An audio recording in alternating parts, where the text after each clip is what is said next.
Monday Morning Matters. Perspectives from Southeast Asia.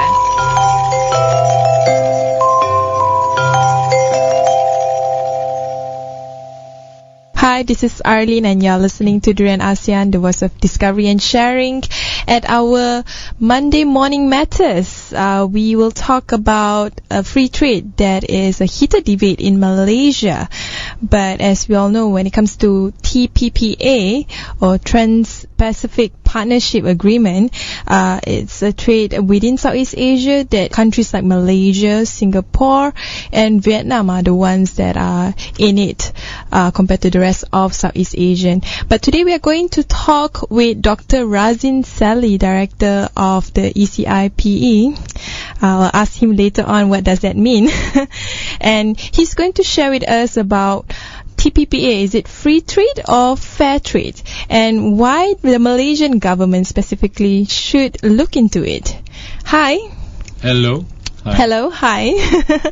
So tell us more a bit about your background before we talk about TPPA. Okay. Well, I'm a British Sri Lankan, half. Grew up in Sri Lanka and then did my later schooling, university and what have you in the UK. I was a professor at the London School of Economics for a while. I helped to set up a think tank in Brussels called the European Centre for International Political Economy, ECIPE for short, which does work on global economy issues. And then more recently I moved to Singapore and I am now a professor at the Lee Kuan Yew School of Public Policy at NUS. Mm-hmm.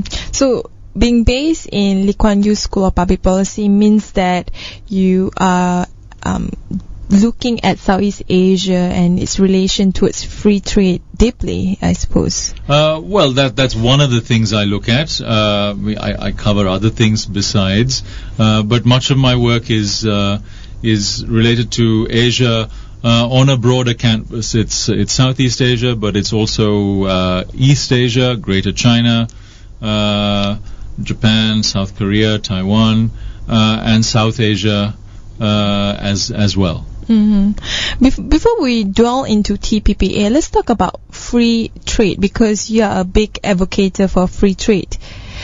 But in the context of this region, what exactly free trade entails? Well, ideally, free trade means that there should be no restrictions on the exchange of goods and services across borders, that capital should be able to move freely across borders, and even that people, workers, should be able to move freely across borders. The cardinal principle of free trade is non-discrimination. You don't discriminate between locals and foreigners. Now, that's the ideal. It doesn't exist anywhere in the world. The places that come closest to this ideal are Hong Kong and Singapore, which are free ports. But even they have restrictions, particularly on the movement of people, workers. If you look at other countries in ASEAN, well, if you compare them to other developing countries, they are definitely more open to trade and to investment from multinationals, much more open. But if you compare them to many countries in the West, or indeed to Singapore, they are more protectionist. They have more restrictions. And within ASEAN, of course, there's a lot of diversity. I mean, ASEAN is such a hugely diverse region in so many ways. And it's also true in this respect. Some countries are much more open than others. So Malaysia is generally much more open to trade and to investment than Indonesia, the Philippines, even Thailand, not to mention some of the poorer ASEAN countries. But you mentioned that in Southeast Asia, or in Asia in general, places where free trade is much more rampant are places where it's there's a port, meaning that it's a strategic place for trade to happen. But for governments in places where it still has to deal with a lot of the socio-economic issue, especially in terms of dealing with inequalities, dealing with a population that still needs a lot of improvement in terms of basic needs like education and healthcare, the idea of free trade can be a very scary word. It's a scary word to many, and there's a lot of scaremongering. But I think it's highly misleading. Some of it is downright lies in terms of cause and effect, because opening to trade is essentially a way of extending markets. And what history has taught us over centuries and millennia is that this is the way that countries grow from poverty to being middle income to being rich.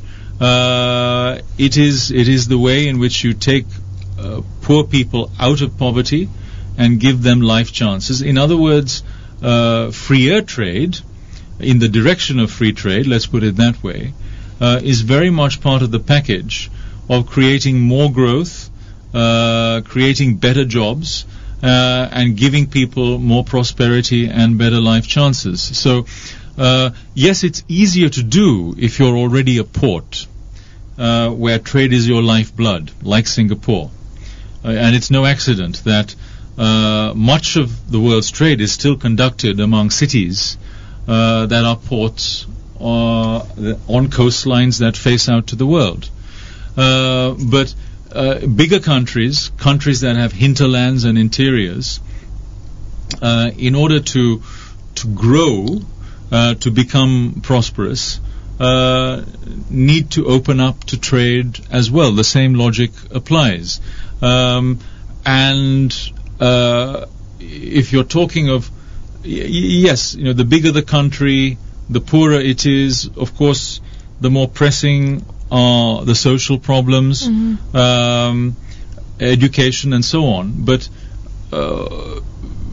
freer trade is a way of making these issues, these problems, lesser rather than greater.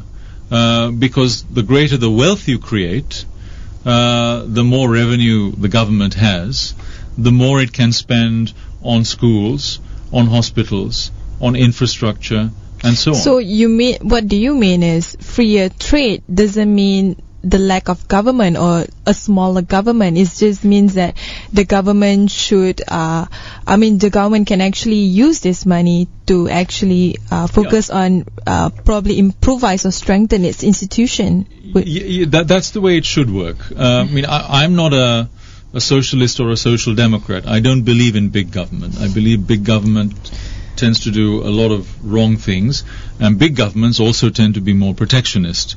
But how do you exactly define big governments? Is it just institution, or is it like just a lot of technocrats or bureaucrats? No, it's for me it's a matter of function. Well, let's start with an analogy. You can think of the government as an umpire that sets the framework of rules within which competition, business take place, where producers and consumers interact. Or you can think of the government as a player in that game as well. Everywhere on earth you have a mixture of the two. Governments are umpires as well as players. In my book, the best form of government is when government pretty much sticks to being an umpire and then allows everyone else the freedom to be players without doctoring the rules by becoming a player itself. So you have to provide a rule of law. You have to provide decent public administration. You have to provide some public revenue for essential services. You have to provide some of the infrastructure, and so on. That to me is limited government. But when a government goes beyond that by interfering in prices, by having trade protection, by promoting local companies at the expense of multinationals, by owning companies and operating companies itself, that to me is much more in the vein of big government. Okay. We will take a short break. When we return, we will talk about TPPA. Monday Morning Matters. Perspectives from Southeast Asia.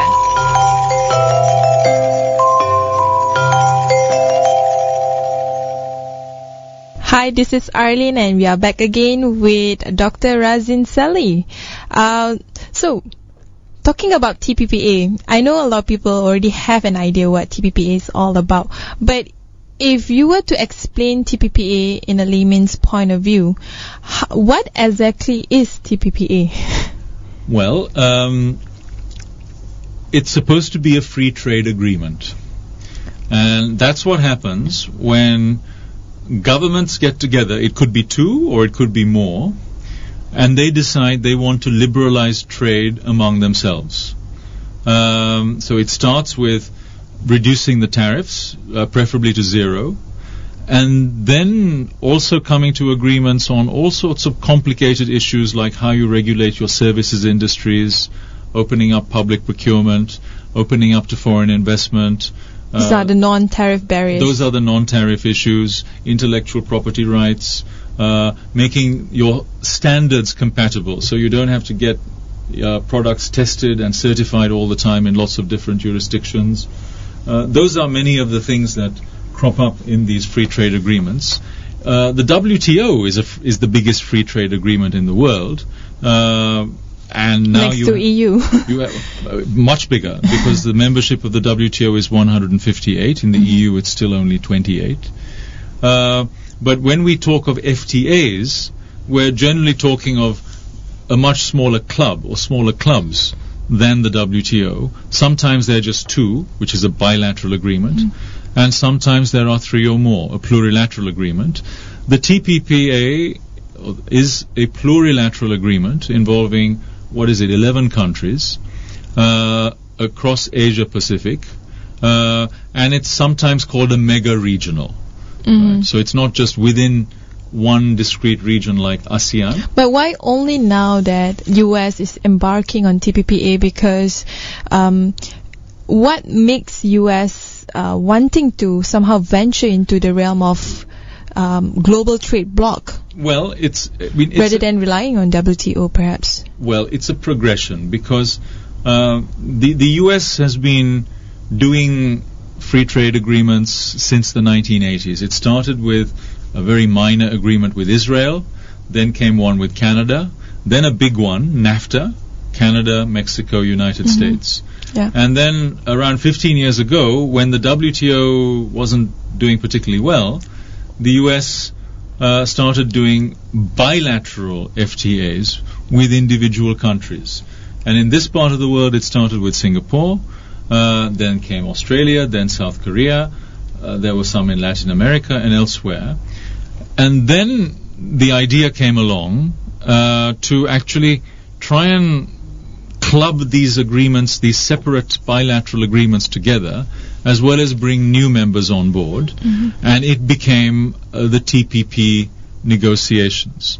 And it started in the early 2000s, right? The TPP, I forget the exact date, but it's probably about the negotiations are probably something like 5 or 6 years old. At least since the US got involved. Originally it was actually a group of countries not involving the United States. Then the US got involved. Why did the US get involved? I think it's for two main reasons. One is economic. It's a big area, especially with Japan on board. We're talking about a really big chunk of international trade. Without the United States or without Japan, it would be relatively minor. It's Japan and the United States. And Japan just recently joined, I think probably quite last year. Or? Yes, that's right. So that's one motive. In that, if it's a serious FTA, then it has the potential of delivering quite big benefits to its members. The second motive is geopolitical. It's to do with foreign policy and security. It's very much part of the so-called American pivot to the Pacific. So the United States wants to remain engaged in this region as the vital balancing power, not least to check the power of China. And there are countries in this region, including the other members of the TPP, who want the United States to perform that role. So the TPP is considered as, if you like, the economic arm of this pivot, this American pivot. And in the region of Southeast Asia, surprisingly, not many countries wanting to join TPPA. In fact, Indonesia decided not to do so. But in your point of view, why within Southeast Asia TPPA is not such a popular agreement? Well, I think there are various reasons for that. Those who launched the negotiations, the member governments, haven't really put effort into explaining the issues and the benefits to their publics. Many of them are not used to really communicating well with their publics on these detailed economic issues. So you have opposition parliamentarians and individual interest groups and NGOs who oppose TPP on X, Y, and Z grounds. Often it's a case of scaremongering, and they're not counted. So in that sense, they win the argument. They persuade publics by default. But it's not like they come out of nowhere. These are based on leaked documents from the TPP negotiation rounds. So some of the, of course, concern were about in terms of the intellectual property rights, in terms of how it will affect the SMEs in the country, and of course, overall, I think the public have very lack of access towards this kind of information, even from their government. Well, yes and no. Yes, governments should certainly be more transparent. They should consult interest groups more. They should provide more information on the issues and on the broad state of play of the negotiations. But the culture of most governments in this part of the world on all issues is generally not to do that kind of thing. So that's a problem. But secondly, when you're doing a trade negotiation, you can't be transparent about all of it, because then you can't negotiate properly.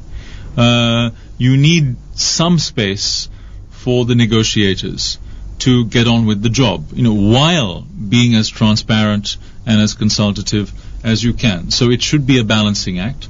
Most governments haven't got that balance right. That's certainly true. When it comes to these leaked documents, I think again they've been overblown, and you hear all sorts of allegations about what this is going to lead to. We will see what the eventual agreement is like. And my suspicion is that some of the wilder allegations will simply not be reflected in the eventual agreement. You have all sorts of things that are said in negotiations. Negotiators, they might have a starting position which they don't expect to be their final position. They expect concessions along the way. So I would take this with a pinch of salt. And I think the problem is that this obsession, this fixation with the leaked documents distracts people from the bigger picture. And the bigger picture should be, what is this TPP all about? What are its costs and what are its benefits? And then decide if it's good for my country. So what are the main concerns among Malaysians? Because I think you've been engaging with a number of Malaysians on their own, fears towards the TPP. What are the kind of things that they say is completely rubbish? Well, when you speak of Malaysians, I'm not sure how accurate that is, because I suspect most Malaysians know very little about the TPP. haven't really thought carefully about some of these issues, and some of these issues can be quite technical. Rather, what you have are individuals and interest groups who are preoccupied with the TPP and who are opposed to it for whatever reason, and they tend to make most of the noise. So what are their anxieties? What are their concerns? Well, the main one seems to be about access to medicines, particularly to cheap generic drugs, and the risk that having much stronger intellectual property rights will increase the price of these drugs, especially for poor, vulnerable people, some of whom might have catastrophic diseases or even terminal diseases. That's one issue. Another one, a hot button issue, seems to concern something called investor-state dispute settlement, allowing companies to actually go to international tribunals, essentially to take the Malaysian government or other TPP governments to court over particular provisions in the agreement. There's the argument that the provisions are so strong that they're a violation of national sovereignty, that it's a case of having sovereignty usurped by the American government and by multinationals here in Malaysia and elsewhere. I mean, those are that's the talk I generally hear. It's not exclusive to Malaysia, nor to the TPP. I've heard it in other countries with other FTAs. I think most of it is very misleading and misguided. Mm-hmm. Anyway, we'll take a second break. When we return, we will talk about China, why it is a threat towards the US TPPA. Monday Morning Matters.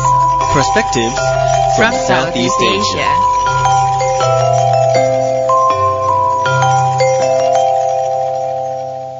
Hi, this is Arlene. We are back again with Dr. Razeen Sally. So, talking about China, it's quite interesting because this year Malaysia is the chairman of the ASEAN Summit. And of course, this year is also the year where the ASEAN Economic Community will be is established, and also they will somehow become the bedrock of free trade for Southeast Asia.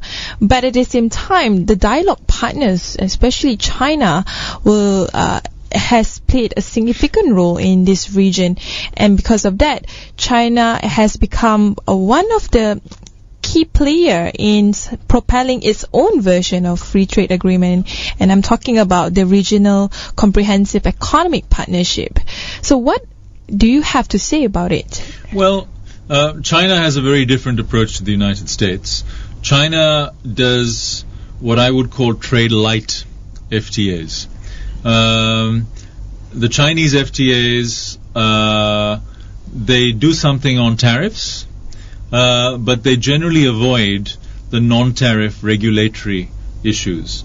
So in the end, they don't actually make that much difference. They cause some complications because you add one more trade agreement onto another one, it increases the costs of administering all those agreements, particularly if you happen to be a poor country like Vietnam or Cambodia or Laos.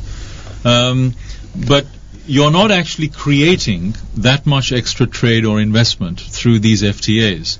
So it's easy to do an FTA with China because it's comfortable for the political elites and the cronies who have their protected markets at home. That's the difference between RCEP and the TPP. Can you give an example? Maybe it will be much more clearer. Let's say a company, a multinational company, I give example maybe from India, wants to invest in Malaysia. Yeah. What's the difference if it's part of RCEP or if it's part of TPPA?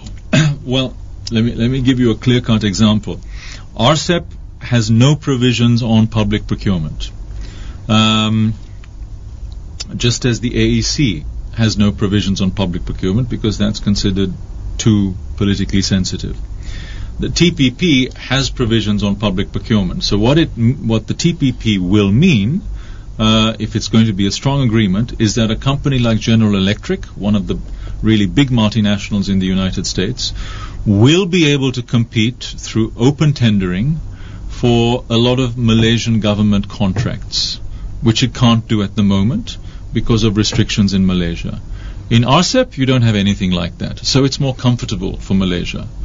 My point is that if you're going to have a free trade agreement, then have a serious one that opens up your market and which helps you to do things that you should be doing anyway. In other words, have more competition among producers, which is good for the consumer, and at the same time it limits the discretion of governments to be corrupt, to have cronies, and so on. And RCEP doesn't really do any of that. The TPP does, which is why it's more politically sensitive. So RCEP is seen more as a much more reduced tariff negotiation. Yeah. And RCEP is more about optics. Okay. And this is where the geopolitics comes in. The Chinese, of course, want to counter the Americans. And vice versa. So the Chinese response to the TPP is RCEP. They want their own club. Of course, they're not in the TPP. And it's part of, if you like, a foreign policy great game in this part of the world. So it's interesting to see that the world has moved towards a bipolar world where it's all about competition between China and the US. Well, especially, and Southeast Asia has been caught in between that. Yeah, indeed. I mean, on the global stage, the United States, of course, is still far ahead of China. But in East Asia, you have a much more bipolar competition going on between the US and China. And as you said, a lot of the ASEAN countries caught in the middle. Now, the ASEAN countries, I think without exception, want to be on good terms with both, which is the rational policy. They want to be friends with both. But most of the ASEAN countries, and I think especially those in the TPP, are desperately keen to have the United States very much engaged in this part of the world, not just on the economic front, but also on the security front as well, not least with the American Navy here, to guarantee the security of sea lanes. So it's beyond just trade deals. In that sense, yes, the TPP has a very big geopolitical motive. And these countries, those who have formal alliances with the United States, like the Philippines, South Korea, and Japan, Australia, Thailand is also in some senses allied with the United States. It has a treaty of cooperation with the US. Those who and others who don't have formal alliances but are very worried about being over-dependent on China. That's Vietnam. It includes Malaysia. It includes Singapore as well. They all want the United States to be very much engaged in this region as I said, the balancing power. So the TPP is part of that calculus. But the thing is, a lot of people are also seeing TPP is more about free trade among larger corporations, in this case MNC. So those who are wishing to see more free trade among SMEs might not be so keen on TPPA. Well, again, I think that's actually a very wrong way of looking at it. The reason why you don't have freer trade applying to SMEs is because governments have all kinds of competition restriction policies, including protectionism, that rig their markets against SMEs. This is not the fault of outside multinationals for the most part. It's very much at the behest of GLCs and private companies that are cronies. That's the real problem. So when people are blaming something like the TPP, they're looking in the wrong direction. They should be looking to KL or to other national capitals. Now, that said, yes, I mean in the first instance, you would think that the main beneficiaries of freer trade in the context of the TPP would be multinationals. That might well be correct, but that's not something to actually think of as a negative. Let's not forget, it's multinationals that have actually been very much at the heart of Malaysia's industrial takeoff and export-led growth that has led to Malaysia being the most advanced developing country around, with a pretty big middle class. So Malaysians who have these living standards owe it to the entry of Japanese, American and other multinationals in electronics and what have you, who provide the best jobs with the best prospects, the best skills and so on, and a whole ecosystem around them, including lots of services industries. So if we can see that advancing with the help of the TPP and domestic reforms, that to me is a good thing, and that also provides lots of opportunities for more SMEs, a bigger ecosystem of SMEs around them. But wouldn't this be in, or maybe it would not gel well with GLC, and we all know in Malaysia and Singapore especially, GLC is kind of a huge thing for the government and also for Malaysian society. Yeah, no, well, that's the obstacle. It's the GLCs who crowd out SMEs and startups and an entrepreneurial culture in general in big chunks of the economy. That's also true in Singapore, but Singapore has a way of actually disciplining its GLCs much more than... I like that you use that word, disciplining. Yeah. And the main discipline in Singapore is that many of them, if you think of Singapore Airlines, for example, are exposed to international competition. That keeps them on their toes. Here in Malaysia, GLCs tend to have, if you like, more of a kind of crony capitalist hue. They're more protected from competition. They're more plugged into politics, and they're the ones who keep the small guys out. So that means they are the one that would probably be most fearsome towards the influx of MNC and of course eventually the TPPA itself. Some of them would, I'm sure, are worried. It's of course not just the GLCs. It's private contractors in public procurement who benefit from Bumiputra policy, for example. Obviously, they don't want the extra competition. But realistically, it's kind of hard to imagine TPPA to be 100% implemented in, for example, Malaysia, because a lot of our key industries, we don't really have a clear industrial policy, but a lot of our key industry are very much protected. I'm not just talking about the automotive industry, but also the largest one, which is the energy industry, and so on and so forth. Yeah. No, that's true. And this is a negotiation that, if it's going to be concluded, will inevitably have a lot of compromises. Some of those compromises will be compromises that continue restrictions on trade and that are not about free trade.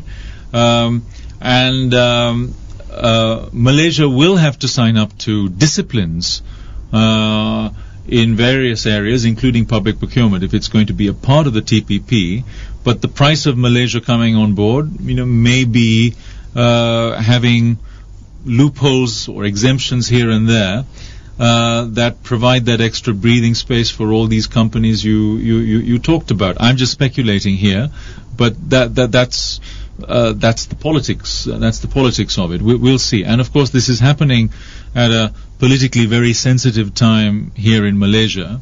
So we'll see how far the government goes or can go in introducing more competition and imposing more disciplines on some of its core constituencies. So we'll take another short break. When we return, we will talk about China again, but this time on its new bank, which is the ASEAN Infrastructure Investment Bank, as well as the future of free trade in this region. Monday Morning Matters. Perspectives From Southeast Asia.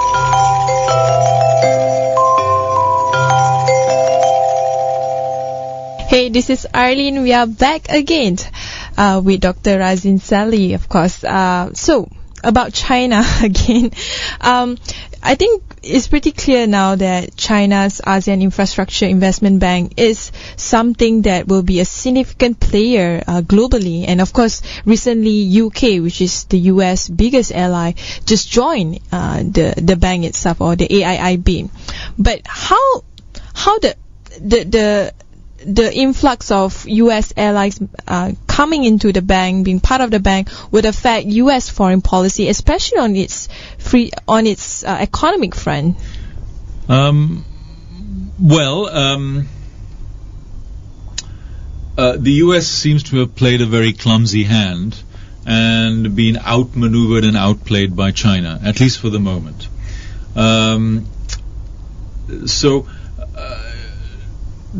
This is also, again, part of foreign policy and that great game. It's a competition between the Americans and the Chinese for influence in this part of the world.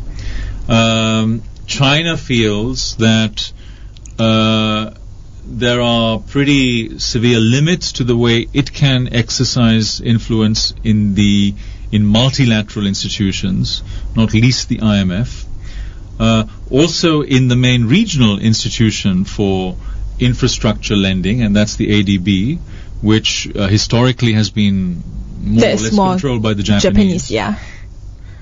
So what it has done in order to exert its power in the region, this is a regional issue much more than a global issue, is to set up its own arrangements. So there is this new AIIB, there's a new bank for the BRICS, there's a Silk Route Fund. The total amount is about $150 billion. It is estimated that the demand for extra infrastructure spending in Asia is going to be about $8 trillion over the next decade. So this is still a relatively small sum. Because China is so important, of course, other countries in the region, with the exception of Japan, have clambered on board. And the Chinese have also been successful at peeling off or peeling away the Europeans from the Americans. The Europeans are in the business of kowtowing to China these days, and also they want their companies to get juicy infrastructure contracts. That's why they're joining. So that's left the Americans looking, as I said, rather clumsy and lonely. In Chinese word, it would be like the saving face. Because in a way that it's kind of shameful for the U.S. allies to leave U.S. and join the U.S. biggest nemesis. But at the same time, I'm quite interested to know U.S. position on this, because there's a few people. For example, recently there was a visit by Professor Jeffrey Sachs, and he mentioned that U.S. either have to back up and either join the bank itself, or at least accept that the ASEAN Infrastructure Investment Bank would be a major player in the future global politics. Yeah, no, I'm not sure it's going to be a major player on the global stage, because it's going to be a regional bank. Not a global bank. In that sense, it's different from the World Bank. But in the region, it might well turn out to be important and indeed a big competitor to the ADB. Now, I don't think the U.S. has actually thought through its policy on the AIIB. It seems to have been made on the hop. I think it should either be more relaxed about the Europeans joining,